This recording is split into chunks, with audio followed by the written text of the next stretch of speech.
Pour ne rater aucune de nos vidéos, n'oubliez pas de vous abonner et d'activer la cloche. Quand vous voyez la charge qu'a fait M. Bayrou sur les retraites, c'est un agriculteur, c'est un fils d'agriculteur à la base. Il se prend en photo avec son tracteur rouge. Qu'est-ce qu'il veut pour retirer la retraite aux agriculteurs? Pour faire des économies? Dire qu'il y a 55 milliards de déficit en ciblant en premier lieu en réalité les fonctionnaires. Et quand vous dites, alors c'est bizarre que l'État les paye, l'État il a le devoir d'équilibrer les systèmes de retraite. S'il ne le paye pas, ça veut dire quoi?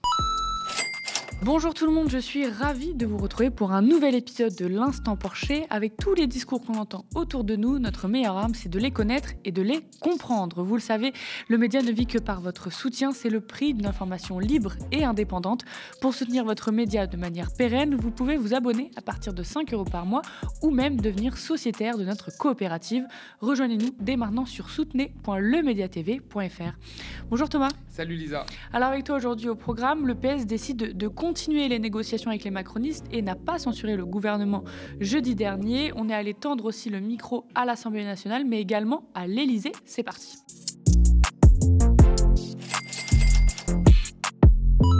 François Bayrou tend-il la main au NFP ou assistons-nous à une arnaque? Jeudi dernier a eu lieu le vote sur la motion de censure déposée par une partie du NFP et le PS ne l'a pas voté. Les socialistes ont fait le choix de la négociation avec les macronistes. Ce qui a fait basculer, c'est cette lettre envoyée par le Premier ministre quelques heures avant le vote. Dedans, François Bayrou aborde la réforme des retraites. Pas de suspension ou d'abrogation, mais ce fameux conclave entre les partenaires sociaux. S'ils ne trouvent pas d'accord, alors la réforme sera remise dans les mains du Parlement alors qu'elle devait revenir à celle de Borne initialement. Le Premier ministre annonce aussi 1 milliard de crédits supplémentaires pour l'ONDAM, donc la caisse d'assurance maladie. Après, le reste, c'est surtout des annulations de mesures que portait Michel Barnier, mais pas encore mises en place, comme la suppression des 4000 postes dans l'éducation, les 2 jours de carence supplémentaires pour les fonctionnaires, les 500 postes supprimés à France Travail, etc. Enfin, Bayrou a annoncé une surtaxe provisoire de l'impôt sur les sociétés de 8 milliards. Ça ne rattrape pas toutes les baisses d'impôts mises en place par Emmanuel Macron. Cependant, côté écologie, le Premier ministre avance un plan eau majoré de 475 millions d'euros.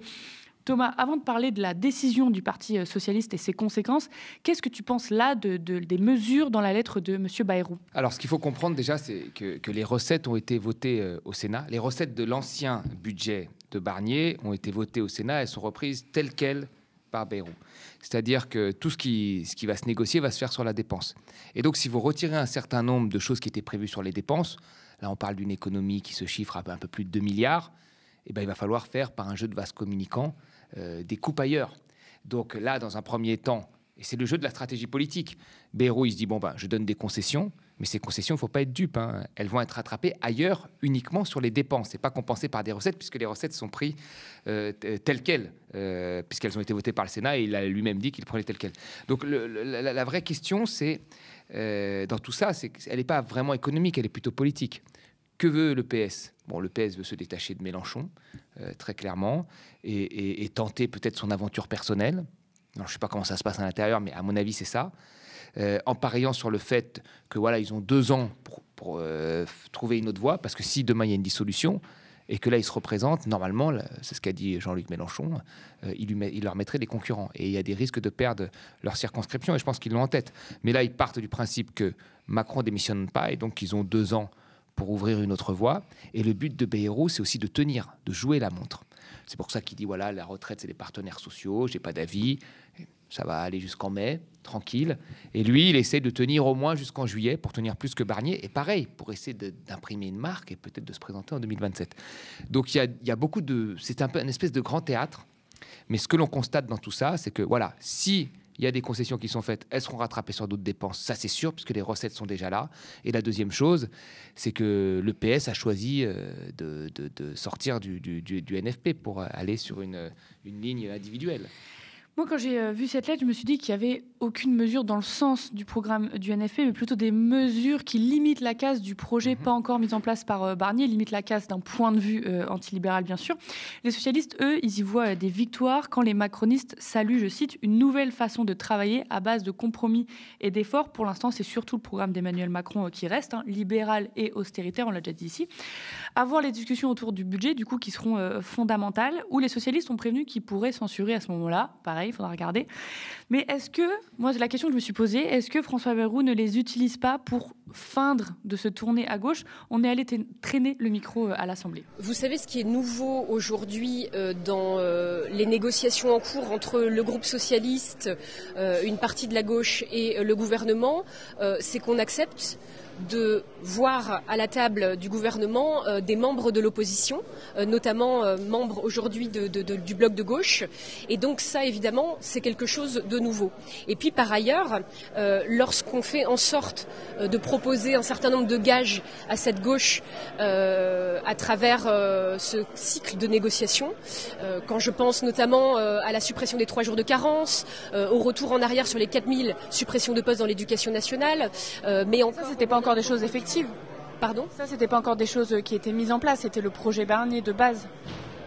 Alors le gouvernement Barnier entendait, dans ce budget, dans le budget que nous avons censuré, mettre en œuvre tous ces rabais budgétaires.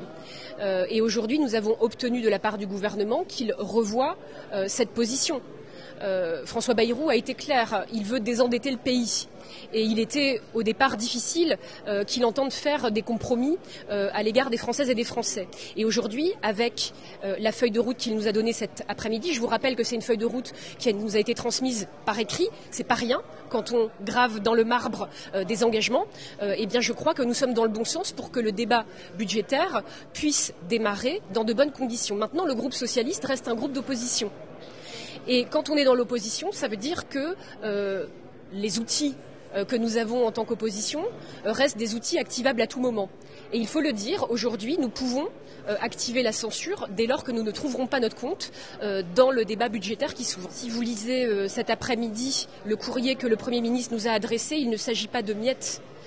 Quand on parle de revenir sur un certain nombre de mesures parfaitement injustes dans le pays, ne serait-ce que les 4000 suppressions de postes dans l'éducation nationale, mais en plus d'y rajouter la création de 2000 postes d'ASH, par exemple, quand on dit aujourd'hui que dans les hôpitaux, on va remettre des moyens extrêmement conséquents dans l'hôpital public qui est en déficit budgétaire permanent, je vous le rappelle, eh bien c'est qu'on est à la recherche de solutions qui ne sont pas des miettes. Et ce que j'attends de voir en tant que parlementaire socialiste, parlementaire d'opposition, c'est aussi de voir quel impact cela va avoir dans nos territoires. Mais je peux vous dire que dans la circonscription où je vis, qui est une circonscription rurale, où la vie est parfois difficile pour les plus modestes, il y aura forcément un impact quand on voit aujourd'hui les mesures sur lesquelles François Bayrou accepte de revenir. Voilà, il y aura un impact et je serai vigilante à ce que la mise en œuvre de ces mesures soit effective. Si tel n'est pas le cas, je serai la première à le rappeler, vous pouvez en être sûr. Thomas, est-ce que c'est possible de trouver des compromis avec le programme libéral, et tu l'as déjà dit, dur d'Emmanuel Macron, ou est-ce que les socialistes ont permis à Bayrou de faire semblant de faire un pas à gauche ? Il y a beaucoup de stratégie politique là-dedans, vraiment. Quand on écoute le discours, et la députée l'a rappelé, quand on écoute le discours de M. Bayrou, c'est un discours normalement qui n'est pas acceptable, je pense, pour des partis de gauche, parce que bon, il commence très fortement sur l'endettement. Il faut désendetter le pays. Mais ok, très bien, pourquoi pas ? Personne, la dette n'est pas le problème qu'on nous vend. Et d'ailleurs aujourd'hui, tout le monde nous rejoint sur ce qu'on disait, parce que tout le monde est en train de dire finalement, ce sera pas comme la Grèce. Il faut pas dire ça. Je veux dire, y compris des membres du gouvernement disent ça maintenant, après avoir dit que les cartes vitales n'allaient plus fonctionner. Bon, on peut vouloir rembourser la dette, pourquoi pas ? Après, il faut trouver les causes de cette dette qui a augmenté et à quel prix on la rembourse. Et quand vous voyez la charge qu'a fait M. Bayrou sur les retraites, ce qu'il nous a dit dans le discours, grosso modo, c'est que l'augmentation de la dette était due à 50% à cause des retraités. C'est ce qu'il nous a dit. Il a fait vraiment des retraites un des piliers de l'endettement de notre pays, ce qui est factuellement faux. Dire qu'il y a 55 milliards de déficit tous les ans et qu'en cumul sur 10 ans, ça fait 500 milliards, c'est complètement faux. C'est comme si on disait les exonérations de cotisations sociales, c'est 70 milliards par an, et donc c'est 700 milliards en 10 ans, c'est 70% de l'endettement. C'est faux. La plupart des études sérieuses montrent que l'endettement a fortement augmenté après des crises. La crise 2008, la crise du Covid, la crise inflationniste. Alors certes, les États sont toujours endettés, mais dire que cela est dû principalement aux retraites, il y a vraiment une attaque sur un pilier, pour moi, du modèle social et de la dépense sociale, qui sont les retraites. Et à partir de ce moment-là, pour moi, il n'y a aucune raison de s'aligner de près ou de loin à ce type de gouvernement. Après, moi, je pense que le PS a une stratégie, et sa stratégie, c'est d'avoir une ligne différente pour essayer de s'imposer. Alors, je ne sais pas qui a négocié ça, je ne connais pas les arcanes. Mais c'était très divisé dans le groupe, hein. Il y avait vraiment beaucoup de monde qui était contre... Moi, je vais vous dire la vérité. C'est-à-dire que le PS a toujours eu cette stratégie-là. Il y a eu une parenthèse ou 2 parenthèses au moment de l'élection de 2022 parce qu'ils avaient un risque très fort de perdre leur poste, et puis à la dissolution parce que sans les autres partis, ils ne pouvaient pas avoir leur poste. Mais le PS a toujours eu cette orientation d'un parti plutôt réformateur, et ça ne porte pas tant sur l'absence de réforme que l'intensité de la réforme, dans le courant libéral, je parle. Donc on n'est pas étonné. Après, moi c'est les militants surtout qui sont trahis, ce qui n'est pas mon cas. Mais qu'est-ce qui va se passer? Peut-être la fois prochaine, pour x, y raison, le parti dominant au NFP, qui reste toujours le parti de Jean-Luc Mélenchon, va avoir besoin du PS, et ils vont refaire leur espèce de truc en se réunissant et en se faisant auto-applaudir et en se disant non, nous serons toujours ensemble, mais parce qu'il y aura des intérêts de poste et d'élection, et pas des intérêts programmatiques. Parce que quand on dit qu'on se fait élire sur un programme et qu'on tient de telles positions après, on ne peut pas dire que ces gens ont une colonne vertébrale programmatique. Ils ont des opportunités de poste à droite et à gauche. Et puis voilà, quoi, c'est tout. Et c'est assez désolant pour la politique. Après, on s'étonne que les gens ne veulent plus voter, mais c'est ça. Et donc, moi, je pense que là, les militants, si la prochaine fois, on leur refait le coup de la grande union, main dans la main, je ne sais pas pour quelle raison, il ne faut plus qu'ils soient dupes, là, parce qu'on voit bien à quoi ça mène. En tout cas, le PS dit qu'ils sont encore dans le NFP, que le NFP existe toujours et que c'est juste des stratégies différentes, mais que le programme ne bouge pas. Donc, encore une fois, à voir. Les Insoumis, eux, sont assez en colère, et Mathilde Panot a annoncé qu'il y aura de lourdes conséquences. Les écologistes pointent des différences stratégiques, mais ne souhaitent pas la fin du NFP, ils y sont attachés. Le PS aussi, d'ailleurs, nous indique que ce n'est pas la fin de l'alliance de gauche. Et en attendant, on se perd en conjectures, disputes sur les plateaux et coups de tweet, enfin de X. Est-ce que c'est un mauvais spectacle là qui donne aux électeurs, soit des électeurs de gauche, soit ceux qui ne savent pas où ils habitent? Encore une fois, ça dépend comment on voit la politique. Si la politique, on le voit comme un programme qui vise à changer la vie des gens, oui, c'est un spectacle pitoyable. Et peut-être, imaginons, je ne sais pas, demain, Emmanuel Macron se lève, il dit « Oh, finalement, j'en ai marre, je démissionne ». Les forces en place vont se préparer pour une élection présidentielle. Et là, probablement qu'on assistera encore à une grande messe de super alliance, où tout le monde se serrera la main, tout le monde s'auto-applaudira, et tout le monde oubliera cette séquence-là ou d'autres séquences où les partis n'ont pas voulu faire d'union. Donc, quand on suit là un peu les histoires politiques depuis un certain nombre d'années, c'est très difficile en fait de croire encore à ce type d'alliance. On voit très bien en fait que c'est des alliances opportunes. Et effectivement, quand les alliances des uns et des autres sont alignées, c'est-à-dire Jean-Luc Mélenchon Premier ministre, les autres veulent retrouver leur poste, il y a un alignement des planètes et là ils y vont ensemble. Mais quand les intérêts ne sont pas alignés comme aujourd'hui, même s'ils ont signé la base d'un programme, etc., parce qu'ils l'ont signé aussi, ils se sont engagés on voit que ils n'ont pas de parole. Je pense qu'après, c'est le jeu politique. Et les gens qui s'engagent en politique, c'est aussi des gens qui savent, dans des structures, faire en sorte d'obtenir des postes. Mais après, la question programmatique est une question annexe, en fait. Et on l'a bien vu, puisqu'on peut signer le programme du NFP, et puis 2 jours après, dire qu'en fait, on ne veut pas l'appliquer, ou pas totalement, ou que finalement, on avait signé sans regarder, etc. Je le disais, les partenaires sociaux se sont mis autour de la table pour rediscuter des retraites à l'initiative donc de M. Bayrou. Le Premier ministre fixe comme objectif de parvenir à un accord d'ici à la fin de mai. La première réunion sur la réforme des retraites a été l'occasion de constater l'ampleur des désaccords. C'est ce qu'a dit Sophie Binet vendredi, surtout sur l'âge de départ, où là, tous les syndicats de salariés sont d'accord pour ne pas arriver à 64 ans. Thomas, est-ce que c'est aux partenaires sociaux de s'entendre sur les retraites ou pas? Ou est-ce que c'est un blanc-seing donné au MEDEF, comme beaucoup le disent? À partir du moment où le MEDEF ne veut pas bouger, ça va être difficile d'obtenir un consensus. Enfin, à partir du moment où le MEDEF ne veut pas bouger et que la question budgétaire est cadrée sur ce qui a été fait par Borne, même toute avancée sociale qui viserait, je sais pas, à prendre mieux en compte la pénibilité du travail, l'égalité homme-femme ou les carrières hachées, devra avoir une contrainte ailleurs pour combler le trou qui aurait été causé par cette mesure-là. Donc il ne faut pas s'attendre au grand soir, ça risque d'accoucher d'une souris. Après, c'est bien d'écouter les partenaires sociaux plutôt que d'écouter un seul, qui est le MEDEF, qui a beaucoup été écouté par François Hollande et par Macron. Il y a très peu de chances qu'on arrive à un accord où on remette complètement en cause l'âge. Moi, Bayrou, il a fait ça pour jouer la montre. Il a fait ça pour ne pas se positionner trop fermement, alors qu'il s'est quand même positionné fermement dans le discours, en disant que c'était factuel, mais on va y revenir, mais il s'est positionné sur le discours contre les retraites. Mais après, il ne voulait pas trancher sur des questions techniques, l'âge, les nombres de trimestres, etc. Donc il laisse ça aux partenaires sociaux, comme ça il joue la montre.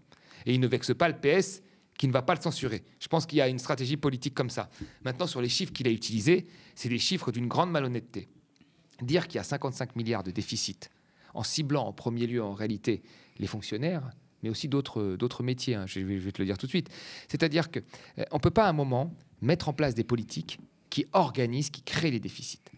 Quand vous supprimez un fonctionnaire sur deux qui part à la retraite, un poste de fonctionnaire sur deux qui part à la retraite, vous le supprimez.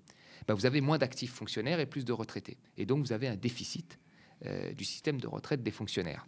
Quand vous pratiquez le gel d'indice, du point d'indice et de la modération salariale, vous alimentez moins la solidarité intergénérationnelle entre les fonctionnaires et les fonctionnaires à la retraite. Et même quand vous, par exemple, libéralisez certains services publics comme la Poste, il n'y avait que des fonctionnaires. Et maintenant, ceux qui sont recrutés à la Poste sont recrutés selon le statut du privé. Donc, tous les gens qui vont à la retraite depuis quelques années, et encore pour quelques années, sont sur le statut de fonctionnaire. Mais ils ne sont pas financés par les nouveaux entrants à la Poste. Donc, vous créez des déficits. Donc, il y a beaucoup de déficits qui ont été créés par des choix politiques dans la fonction publique. Et quand vous dites, alors c'est bizarre que l'État les paye, l'État, il a le devoir d'équilibrer les systèmes de retraite. S'il ne le paye pas, ça veut dire quoi? Mais qu'est-ce que ça veut dire s'il ne le paye pas? Qu'il faut couper les pensions de retraite aux fonctionnaires? Ou qu'il faut les diviser par deux pour diviser l'enveloppe? Et puis, M. Bayrou, c'est un agriculteur, c'est un fils d'agriculteur à la base. Il se prend en photo avec son tracteur rouge. Les agriculteurs, ils sont passés de 3 millions, 3,5 millions à 500 000. Donc, ça veut dire que qui est-ce qui finance la retraite aujourd'hui des agriculteurs? C'est l'État, c'est la compensation démographique. Donc, qu'est-ce qu'il veut, Bayrou? Il veut retirer la retraite aux agriculteurs pour faire des économies. Donc, il faut faire attention aux chiffres qu'on utilise. Vraiment, il faut faire attention. Et lui, il utilise des chiffres biaisés pour faire ce qu'on appelle un effet Dracula, que tout le monde ait très peur et que tout le monde accepte finalement des réformes. Donc, moi, je pense qu'il n'en sortira pas grand-chose. Et Bayrou n'a pas envie d'en faire grand-chose, il a juste envie de jouer la montre. Justement, quand tu dis que François Bayrou veut jouer la montre, la semaine dernière, on s'est rendu au compte-rendu du Conseil des ministres avec la porte-parole du gouvernement qui nous a dit, voilà, on laisse les partenaires sociaux négocier. Par contre, nos conditions, c'est qu'il n'y ait pas de choc fiscal, donc plus d'impôts pour les grandes entreprises ou les plus riches, mais dans le même temps, qu'il n'y ait pas de charges financières supplémentaires sur le dos de l'État. Donc, c'est littéralement voué à l'échec. C'est la question que je lui ai posée. Elle n'a pas trop répondu. Elle a dit c'est aux partenaires sociaux de décider, c'est eux qui vont trouver les micmacs. Mais les micmacs, ça veut dire même le mistigri qu'elle a dit. Donc ça veut dire quoi? Ça va être sur d'autres prestations sociales. C'est ce que j'ai dit. S'il y a des avancements qui vont être compensés par des renoncements. Voilà. Et ça va être pareil sur l'ensemble de la dépense publique. Comme les recettes ont déjà été votées et qu'elles sont récupérées par le nouveau gouvernement, on ne peut plus rien faire sur les recettes. Donc ça va porter sur la dépense. Donc tout ce qui a été donné au PS, alors ça, soit il le sait, il fait comme s'il n'avait pas vu, soit il est idiot. Mais tout ce qui a été donné au PS va être compensé par des coupes ailleurs. Donc les suppressions, l'arrêt des suppressions de postes dans l'éducation, c'est très bien, bravo. Mais ils vont être compensés ailleurs. C'est obligatoire. Voilà, sinon le budget est encore déficitaire. Ce n'est pas l'objectif de Bayrou. Et ce sera pareil pour les retraites. S'il y a un avancement quelque part, il y aura un renoncement ailleurs, puisque c'est contraint, comme il l'a dit, c'est contraint par la réforme faite par Borne et par l'équilibre budgétaire sur la réforme qui a été faite à l'époque de Borne. Autre info, et pas des moindres, et c'est très lié à ce qu'on vient de dire, voici l'évolution depuis qu'Emmanuel Macron est à l'Élysée, comme le montre Maxime Combe. La rémunération des actionnaires, plus 114%, les dividendes, plus 46%, les rachats d'actions, plus 286%. Sur la même période, le SMIC brut, plus 19%. Et le salaire moyen brut, plus 15%. L'UMA le montre, en 2024, les 40 plus grosses entreprises françaises ont distribué un montant jamais vu de dividendes, estimé à 98,2 milliards d'euros. C'est la fameuse politique de l'offre d'Emmanuel Macron dont on a parlé plusieurs fois ici. Et pendant les dividendes records, un autre record, c'est le nombre de plans de licenciement et d'emplois menacés ou supprimés en France. On a donc posé la question à l'Élysée mercredi dernier à la porte-parole du gouvernement. Lisa Lapp, journaliste pour Le Média. J'ai écouté attentivement ce que vous avez dit sur le budget, sur le refus de choc fiscal ou sur les révisions de croissance. À ce propos, il y a un sujet dont on parle très peu, c'est qu'il y a plusieurs plans de licenciement, plusieurs centaines de plans de licenciement actuellement en France, où la maison mère ou encore le groupe ou le donneur d'ordre même sont des entreprises qui font des bénéfices, qui ne sont pas en difficulté aujourd'hui. Ces entreprises-là qui ont bénéficié des baisses d'impôts dans l'objectif de relancer l'activité ou l'investissement, c'est ce qu'avait promis Emmanuel Macron. Aujourd'hui, on peut voir que ce n'est pas le cas. Est-ce que c'est un sujet dont vous êtes concerné dans ce nouveau gouvernement, dont vous parlez entre vous, et quelle réponse avez-vous à apporter aux milliers de salariés concernés aujourd'hui par ces plans de licenciement ? En fait, la question que vous posez, elle tient à la fois à la transformation de nos modèles de production, qui est une transformation très attendue et très importante et très structurante pour l'avenir de notre puissance économique, qui est la décarbonation, qui est la transformation de notre économie vers de nouvelles économies et de nouveaux types de production. On voit bien que les difficultés de l'industrie automobile, par exemple, c'est un sujet d'une industrie assez ancienne. Et je vous parle en étant élu d'un territoire de l'industrie automobile et qui, vous avez raison, souffre. C'est notre capacité à nous transformer. Et la deuxième raison et la deuxième question qui est derrière, c'est la question de l'attractivité et de la confiance que les investisseurs peuvent mettre dans la France pour avoir une activité qui soit une activité pérenne, qui demande des investissements très importants. Donc, c'est très important pour ce budget-là, dès ce budget-là, à la fois de donner des gages sur la confiance, la visibilité pour les investisseurs industriels. Sinon, on n'aura pas ce mouvement schumpeterien de mort d'une forme d'industrie et de transformation. C'est très important de donner la confiance, c'est très important de donner la visibilité, notamment fiscale, en termes d'attractivité, en termes de simplification, etc. J'écoute bien votre réponse. D'une part, il y a beaucoup de plans de licenciement qui sont pas liés au fait de la transition écologique, etc. Et d'autre part, vous parlez de donner envie aux investisseurs d'investir, etc. Vous l'avez déjà fait depuis 2017, ces baisses d'impôts, etc. Et ça n'a pas fonctionné. Donc là, je demande juste une réponse concrète. Qu'est-ce qu'on dit aux salariés là, qui sont concernés par les fermetures d'entreprises ou les plans de licenciement, concrètement ? Mais je vais quand même répondre à compléter la réponse que je vous ai faite tout à l'heure. On a un problème de compétitivité, qui est un problème de compétitivité qui est reconnu en Europe et qui est reconnu en France. Si on n'arrive pas à garder les investissements nécessaires à la transformation de notre industrie. L'industrie s'est toujours transformée. Donc, garder les investissements, garder l'attractivité fiscale, financière, etc. et trouver des axes de compétitivité, là, on aura vraiment de quoi s'inquiéter sur l'avenir de la France. Donc, c'est très important que ce budget soit la transposition de ça. Quant aux fermetures d'usines, évidemment, Marc Ferracci y est extrêmement attentif. Donc, on travaille sur des repreneurs, on travaille sur la façon dont on peut accompagner l'ensemble des salariés de ces entreprises et on essaie de faire perdurer l'activité d'une façon ou d'une autre. Concrètement, comment tu analyses sa réponse ? Parce que moi, j'ai l'impression que j'ai posé une question et que la réponse n'était pas à ma question. En fait, c'est toujours un peu toutes les perles qu'on enfile. C'est-à-dire qu'il faut être compétitif, l'industrie doit investir, il faut donner un cadre pour qu'elle investisse. Alors qu'en réalité, ils ont finalement le meilleur cadre et on se rend compte qu'ils n'investissent pas et qu'ils préfèrent distribuer des dividendes. Et même, en réalité, on peut même fermer des usines en France et ça fait augmenter le cours de l'action et donc ça rémunère beaucoup plus les actionnaires. Donc non, la vraie question de fond, c'est comment on partage à un moment ces bénéfices qui sont majoritairement au profit des actionnaires plutôt que de l'investissement et des salariés. Et c'est de comprendre que c'est pas parce qu'on baisse les impôts que ça se transforme en investissement et en emploi. La preuve, nous l'avons bien vu. C'est-à-dire que toutes les baisses d'impôts qu'a fait Emmanuel Macron, 40 milliards pour les entreprises, elles ne se sont pas transformées en une hausse de PIB massive et en création d'emplois massive. C'est d'ailleurs pour ça qu'il a dû aller réformer le RSA, l'assurance chômage, et faire des micmacs pour avoir un beau chiffre. Ce qu'a fait Macron a déjà été fait dans d'autres pays et on a bien vu l'effet que ça a eu. Il n'y a pas eu de ruissellement, mais visiblement, ce gouvernement y croit encore. Merci à vous, chez vous, d'avoir suivi cet épisode de l'Instant Porcher. J'attrape une dernière fois votre attention avant de se quitter. La situation politique est inédite, historique. 2 directs par jour, du terrain, du reportage, mais aussi de l'enquête. Le média, c'est 30 travailleuses et travailleurs qui produisent de l'information au quotidien. Vous le savez, le média ne vit que par votre soutien. C'est le prix d'une information libre et indépendante.